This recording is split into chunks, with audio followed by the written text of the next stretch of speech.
Welcome back to the Ninox Learning Channel by Nioxis.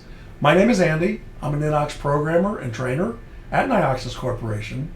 And today in this class, the first class in our new 700 level series, we're going to take a deep dive into table links and relationships, the different kinds of relationships, when to use one versus the other, how to create those relationships within Ninox.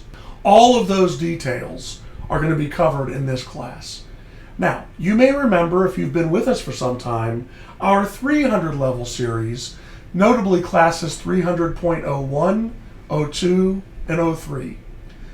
If you look on the page where this video is being hosted, you'll see buttons that will take you immediately to those videos. But don't go now. Those are introductory videos to the different types of tables in Ninox, as well as inner joins and outer joins. And we're going to talk about joins in a moment. If you'd like additional information after we complete this class on links and relationships, check out the 3 classes in the 300 level series. In this 700 level series, we're going to take a deeper, more advanced dive into the nuances and the differences between different types of relationships. We're going to look at the effects that a relationship has on the tables and the data that are part of that relationship. And we're going to study in detail when to use one type of relationship versus another. So let's go ahead and dive in. This is the Table Links and Data Models template, and this template is available for you to download at the membership site at www.nioxis.com. You can rewatch this learning class anytime you like by going to our learning lab. And if you want to go to the member portal and download this template and follow along, or even use this template as the basis for a new database you're building in Ninox, you can go ahead and do that. Now, I'm going to go into administrative mode. I'm going to click on my wrench in the top right-hand corner. And while I'm at the desktop, which is this little house right here, I'm going to note that the Data Model tab has presented itself. I'm going to select the Data Model tab, and what we now see is a graphic representation, a visualization of the relationships between the tables, and there are 6 of them, the 6 different tables that make up the structure or the architecture, the data model of this database. And I'm going to go ahead and blow this up a little bit so we can really get a good look. Now let's go over a couple of points in terms of what we are looking at. You're going to hear me use a number of words in this class, and I want to make sure you understand what those words mean. You're going to hear me refer to stacks or families of data. In this particular data model, we have 2 stacks or families. A stack, a family, same thing. We have the customer stack or family, and we have the customer invoices family. The customer family is parented by the customer table. The customer table has 2 children, payments and contacts. The payments table has a child of its own called distribution. And since the child of customer has its own child, that makes this table, the distribution table, the grandchild of the parent customer table. Now you will note that there's no distinct line linking or appearing to link contacts to payments, which is to say, we might want to put the name of the person who cut the check or rendered the credit card when the payment was issued. We see no arrow, but because contacts is part of the same family, it is a brother to payments. And I say that in the sense that both payments and contacts have the same parent, the customer table. To the extent that contacts and payments are related, then the children of either one of these would be related. If this is the child of payments and contacts is a brother of payments, then distribution is a nephew of contacts. Now, you don't need to remember all this parent, child, brother, nephew, but what you do need to remember is this. Every table inside of a family, by default, is linked to or has a direct relationship to every other table in that family. We call these inner joins. We call this the parent-child relationship, and we'll dive deeper into that in just a moment. We have a second stack, a much smaller family, the customer invoices family. The customer invoice table is the parent. That parent has one child called line item. This is a different family, and these dark lines and arrows indicate an outer join. If an inner join is a relationship between all of the tables inside of a stack or inside of one family, then the outer join explains the relationship across multiple stacks or multiple families. Contacts has a direct relationship to distribution because they're in the same family, and an indirect relationship to customer invoices and line items, and we call it indirect because contacts is directly related to someone and that someone else has this relationship. Inner joins and outer joins are both direct relationships. Let's look at how we build these relationships. It's very, very simple, and I'm going to go through this relatively quickly. If you want to learn more about building or creating these relationships, again, I encourage you to look at the 300.01, 02, and 03 training classes. But let's set up a similar table on the other side of the accounting system. This is the customers buying things side. What about the vendors selling us things? On this side of the accounting function, we send invoices and receive payments. On the purchasing side, we receive invoices and we send payments. Let's see how easy it is to create that set of relationships. I'm going to create a table called vendors. And then we'll put in a text field for the vendor name. Again, as I said, I'm going to do this very quickly. In addition, I'm going to create a table called purchase orders. And the first question that we ask ourselves in a purchase order is, who are we purchasing from? We need to create a relationship to the parent of that other family, the vendor family that we just created. Go to Create Table Reference, find the vendor table, drag and drop it into the fields column, and we can save our change.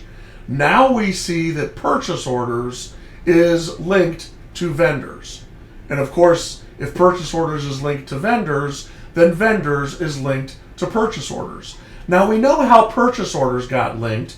We went to Create Table Reference and dragged over the link. What do we have on the other side? Here in the vendors table, here's the text field that we set up that's going to be our vendor name. And here is the link back to purchase orders. These two elements or objects or fields are called reference fields. Note here in the purchase order table that this is a reference field from purchase orders to vendors. N to 1, many to 1. We can have many purchase orders for any one vendor. The other side of the relationship is also represented with a reference field, but the arrow is pointing in the other direction. This is an incoming reference from vendors to purchase orders.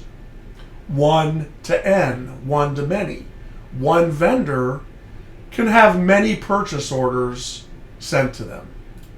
And we know this is an outer join because it's represented with this arrow. Now, the same way that customer invoices have line items, purchase orders also might have line items. So let's go ahead and create our PO line items. Again, purchase order line items are related to purchase orders. But in this case, it is a different kind of relationship. It's the inner join, the parent-child relationship. Parent-child relationships start out the same way of outer or family-to-family or table-to-table relationships, by simply going to the Create Table Reference tab, finding the table you want to refer to, click, hold, and dragging it over, as you saw us do. But then we take one more step. We click on the reference field, and we note the field called Composition. This will always default to No. If you want to create a parent-child relationship, set it to Yes. What we're saying here is that this reference from PO line items to purchase orders means that purchase orders are composed of the line items. If you were to take out the word composition and exchange it with the word contains, this would read, yes, purchase orders contain PO line items, and the relationship will now look like that. PO line items are now children of the purchase order. So that's how easy it is. When creating an outer link, you simply drag from the table reference panel the name of the table you're linking to. That's all there is to creating relationships.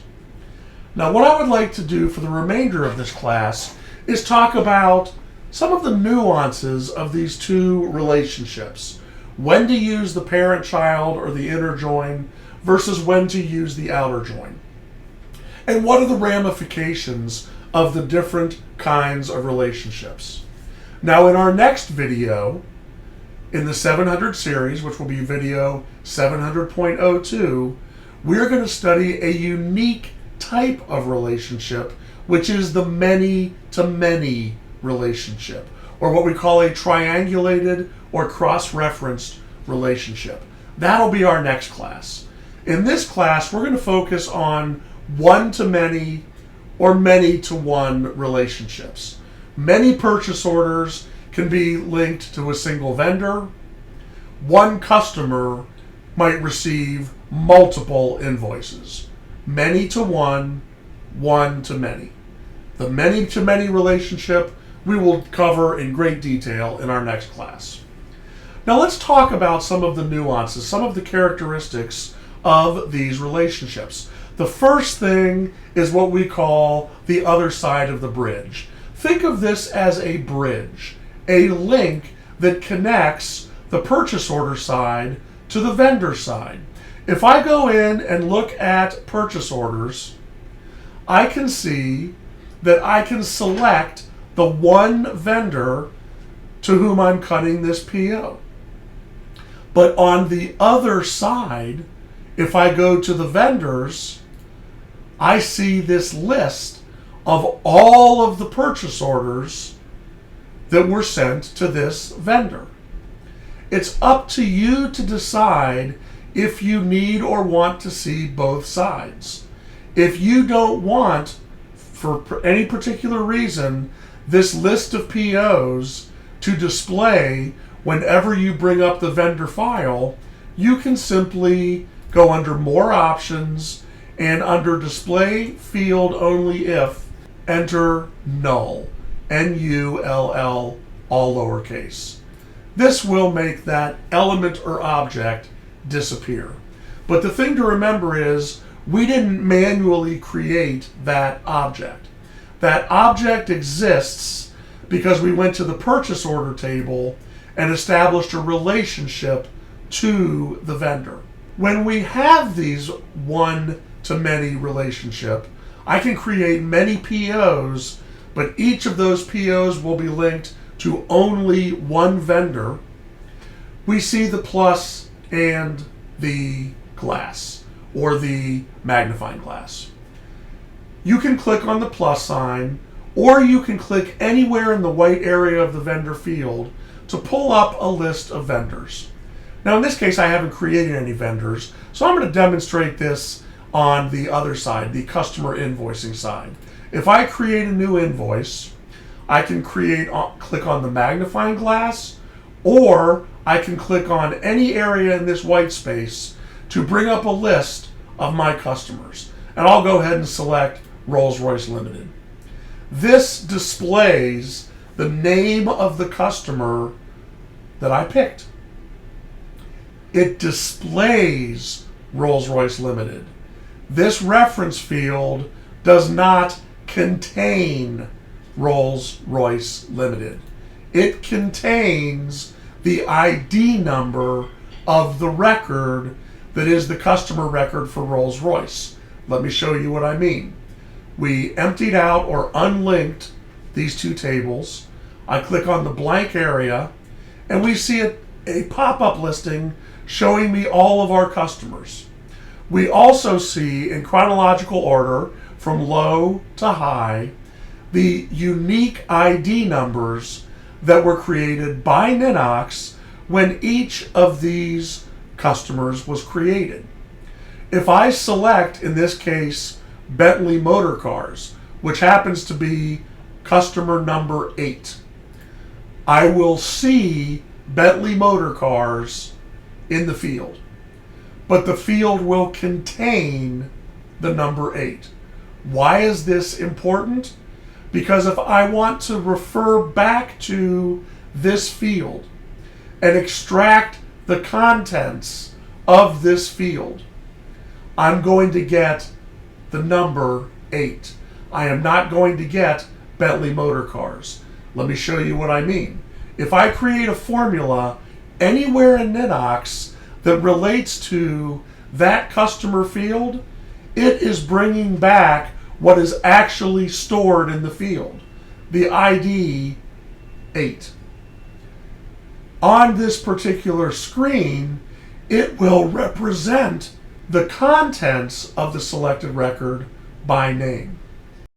Now I would like to look at another little feature that often is overlooked in Ninox, and that has to do with how we represent the content of related tables or related fields in our forms, this being a full screen form. Let's look at, again, our data model. We have customer invoices. We know that one customer might receive multiple invoices over the course of a month and then issue one payment at the end of the month for all of those invoices. Let's further assume for this example that each invoice is paid via a single payment. If we go in and look at the customer invoice table, we see that we have, as we discussed earlier, the other side of the relationship. We linked payments to invoices so we can note which invoices are being paid with the check, and then we have this multi-record embedded listing of payments that were made to pay off the amount of this invoice. Let's say this is invoice 1525 in the amount of £5,000. We then go into the customer field for Rolls-Royce and we see they have this invoice. I'm going to create a new payment. I'm going to create check number 1234 on this date in the amount of £25,000. And now I'm going to distribute this payment across a variety of invoices, including this £5,000 invoice. Remember when we talked about the content of a relational field versus what's displayed in a relational field? Here we see that coming up again. This contains what is called by Ninox unnamed content. Well, no, not exactly. It actually contains the unique ID number of the invoice we selected, but nothing has been defined in terms of what's going to be presented. Let's fix that.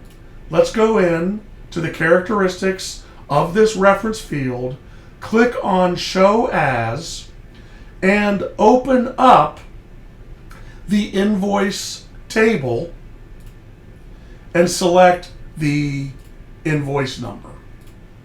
So now the invoice number that is this 5,000 pound invoice will show. But let's get back to what we were talking about a moment ago. This 25,000 pound payment is paying off multiple invoices in full, and one of them happens to be this invoice number 1525, which is a 5,000 pound bill. I'll go ahead and save my changes. You will note if we go back to the customer invoices table and we bring up invoice 1525, here is the payment. There's the invoice. Well, we know it's the invoice. There's the amount of the invoice that is being paid, but this is redundant. We know the name of the number of the invoice. We know the invoice amount. Here's a little trick. When you have a one-to-one relationship, this one invoice is going to be paid off in full with one customer payment. If we go into the link in this table, in the invoices table, the destination of this particular relationship. Again, what do I mean destination? The payments distribution table has a link that begins over here and ends over here. That endpoint in the relationship can simply be presented as a single field. Why would we want to do this? Because as a table, it's never going to have more than one record. And these tables tend to take up a lot of space. If we make it a field, however, it reduces all of our payment information to this one small area. So I can go up here and put the total amount of the invoice, and right next to it, put the payment that paid that amount. Payment $1525 for $5,000. If I want the details of this payment, I can simply click on the information, and there is the payment distribution. So remember this little trick. When it's a one-to-one relationship, that one payment record is best represented as a field. It's still a live link, it's still a live reference field, and we can still click on it to see the data on the other side, but it's a more efficient way of presenting the information. Invoice line items, we might have multiple line items for every one invoice. So we have a one-to-many relationship, so we're going to correctly leave this to be shown as a table. But in a one-to-one relationship, use the Show As Field option. To continue, let's talk about some of the nuances between these two different kinds of relationships. And the first one is what happens when data starts getting deleted. Now, I will preface this conversation by telling you it's never a good idea to delete or destroy data unless it's duplicate data or data that is absolutely incorrect. But in accounting systems especially, but and also in most database systems, we don't necessarily delete the data, we cancel the data. If you are removing information or records or data from your Ninox database, keep this in mind. The data in the tables that are children will be removed when the related record in the parent table is removed. Let me show you this an example. We have an inner join. Payments is a child of customer. Distribution is a child of payments. And we have an outer join. Customers receive invoices and pay those invoices by distributing payments. We have inner join, we have outer join. If I go look at my customer table, I see my customer, Rolls-Royce Limited, Shelby America, or in this case, customer number 8, Bentley Motor Cars. I can see payments that were made by that customer. Here's a payment that was made by Rolls-Royce Limited. And I can see this was payment 1, 2, 3, 4. And if I go look at distributions, I can show the payment receipt information, including the check number or the invoice number. So here we have a customer, Rolls-Royce. Rolls-Royce made a payment. Here's that payment. That payment got distributed. Here's the distribution. Also note that Rolls-Royce is linked to customer invoice number 100 for £1,000, and they issued payment in the amount of £25,000, check number 1234.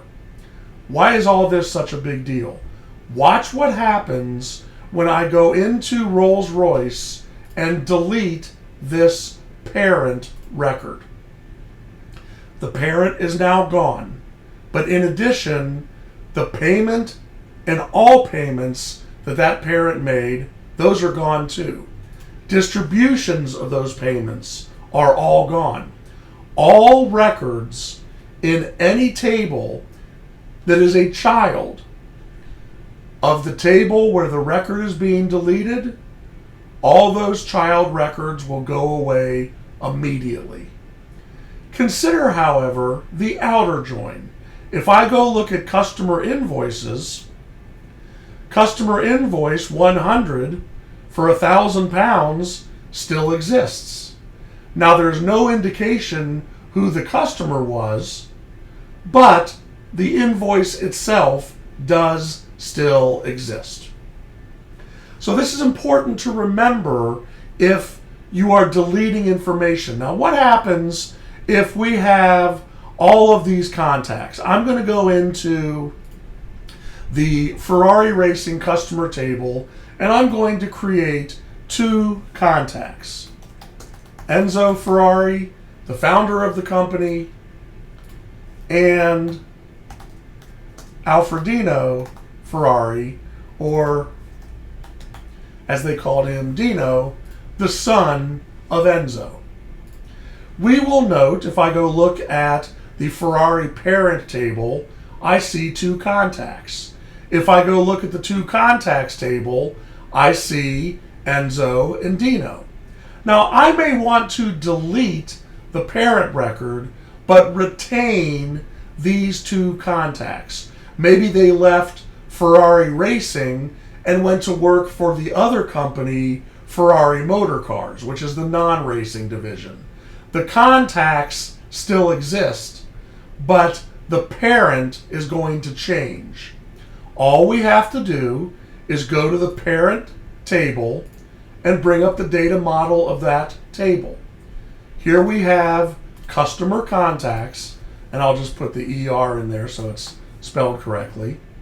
And this is our relationship. This relationship was initiated here in the contacts table. So let's look at that data model.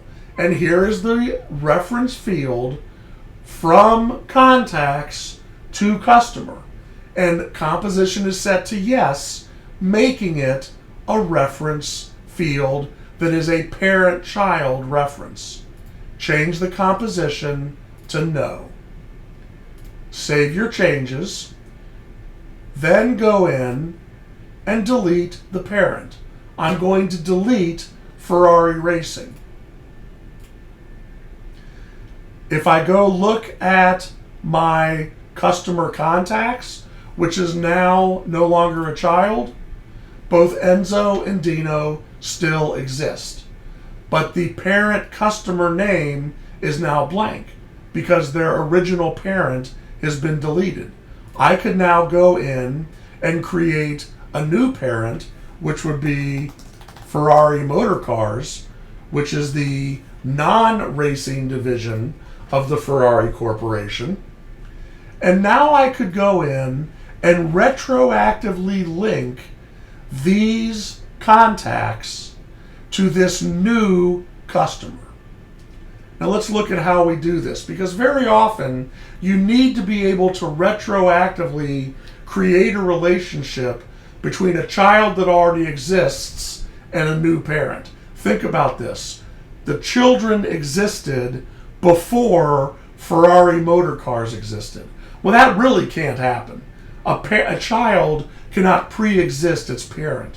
But that's exactly what's happened here. We now need to retroactively build the relationship between this new parent and these pre-existing contacts.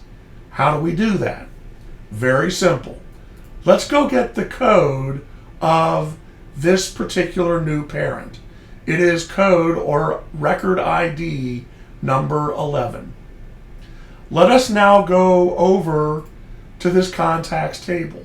And as you can see by looking at the data model, this contacts table is still linked or joined to the customer family, but it's an outer join. It's not part of the family anymore. We took it out of the family when we wanted to delete the parent, but not delete all of the contacts. So remember, we're now dealing with a contact table that has an outer join linking or relating it to the customer family.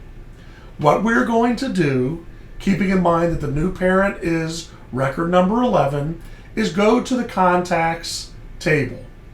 We're going to select these two contacts.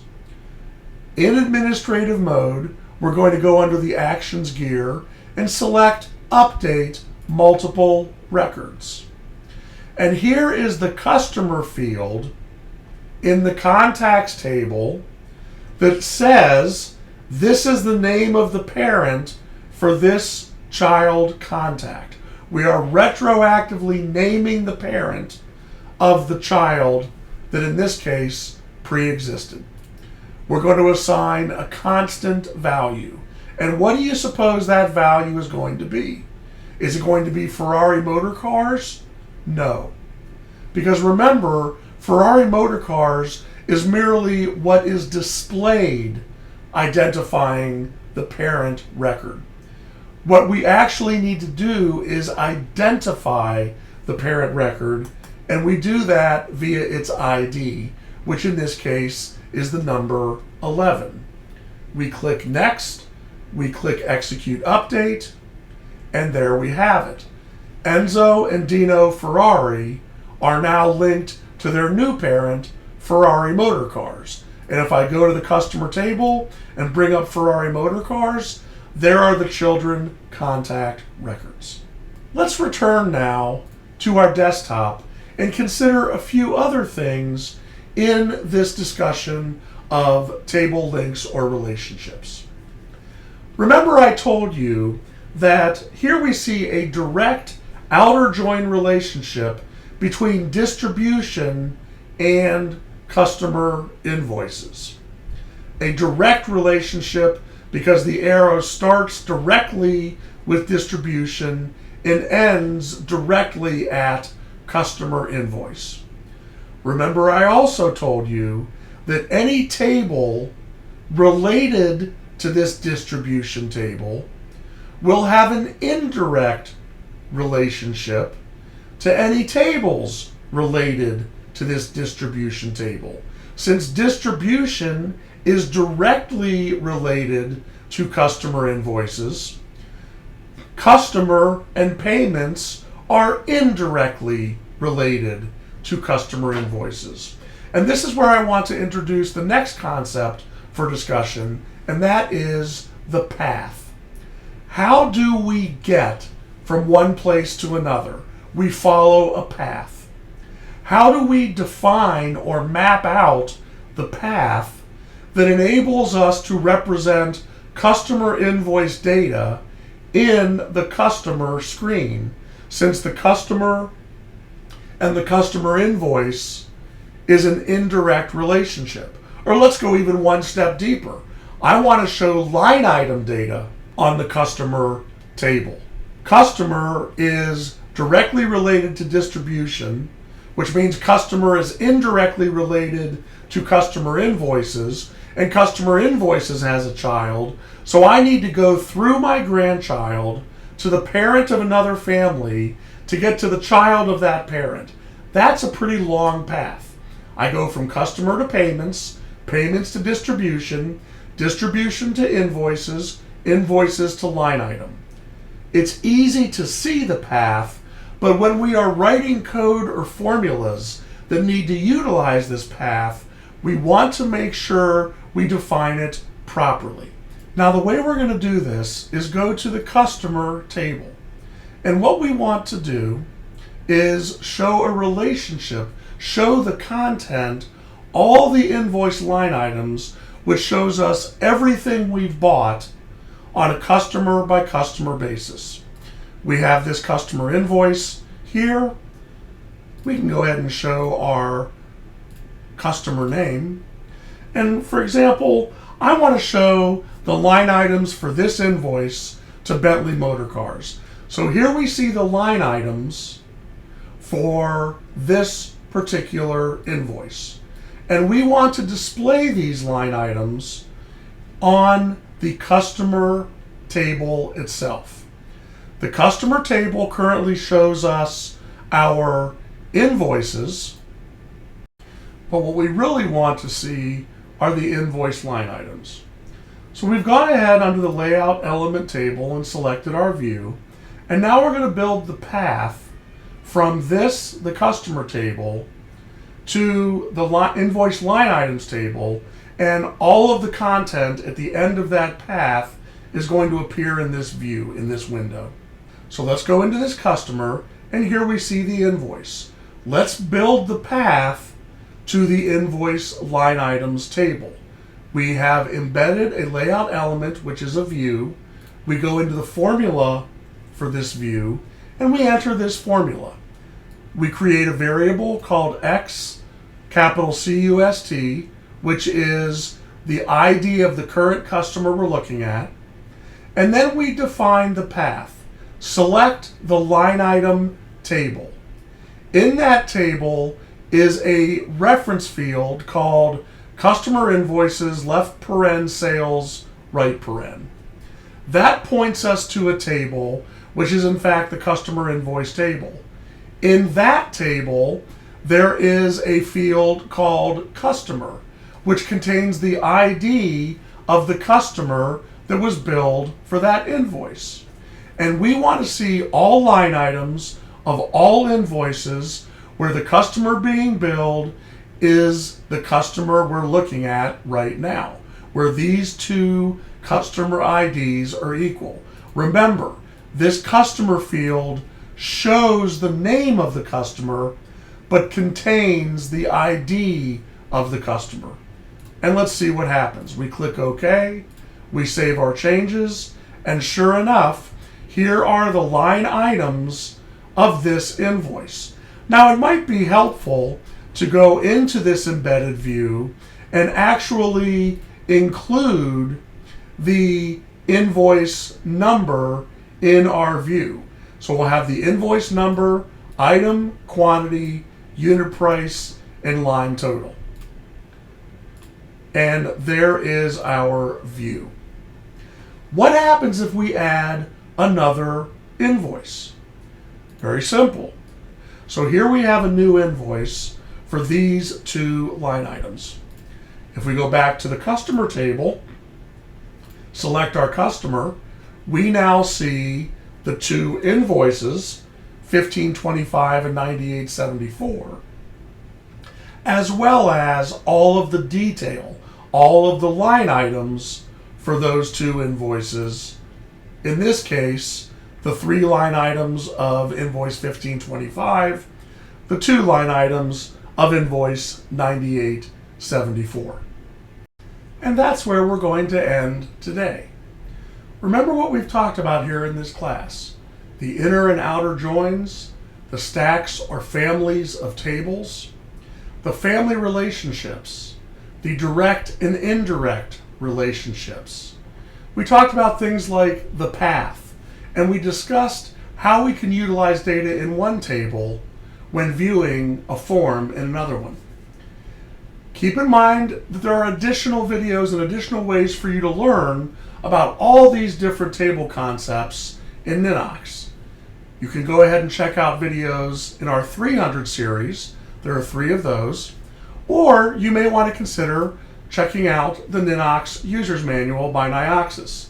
Go to the section called Working with Tables, and here you'll find all sorts of information on data modeling and schema. You'll learn about different table properties as well as table relationships. Or you can just go ahead and search, for example, child table, and find all of this information, specifically how to build compositions and how to create parent-child relationships. I encourage you to check out this online documentation anytime you need help with Ninox. As always, I want to thank you for taking time to join us in this class today, and I want to especially thank you for supporting us here at Nioxis and for being an active and an important part of the global Ninox community. Join us in our next class next week when we talk about many-to-many relationships. We talk about table triangulation, cross-referencing, and an entirely new way to reference data in multiple families. Thanks so much for your time today. I hope you enjoyed the class. I hope you learned a lot, and I hope this will help you build even better Ninox databases. I'll see you next week in the classroom. Bye-bye, everybody.